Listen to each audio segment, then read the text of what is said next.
District reporter Sanghar Mahmud कायम खानी की रिपोर्ट मूजिब पाकिस्तान पेपर्स पढ़ी जे अगवाण सैनेटर कुरतुल ऐन उर्फ एनी मरी पारां खिपरो और हथोंगो में खुली कचहरी मुनक़द करे अवाम जा मसला हल किया विया।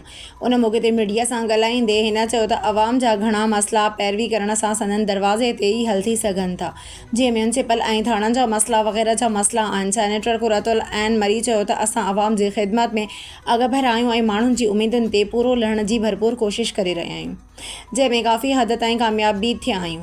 इंशाअल्लाह अवाम खे असांजो कमु नज़र भी ईंदो। हिक सवाल जे जवाब में हिन चयो त बेरोज़गारी जा मसला सॼे दुनिया में आहिनि। सिंध हुकूमत अवाम खे प्राइवेट सेक्टर जी मदद सां रोज़गार फराहम करण जे लाइ कोशान आहे। उन्हीअ खां अलावा शहरी तोड़े बहिराणनि वारनि इलाइक़नि में गुरबत जी लकीर खां हेठि ज़िंदगी गुज़ारींदड़नि खे बेनज़ीर इनकम सपोर्ट प्रोग्राम तहत माली मदद पिणु फराहम कई पई वञे, जैसा काफ़ी मिसबत नतीजा निकरी रहा है।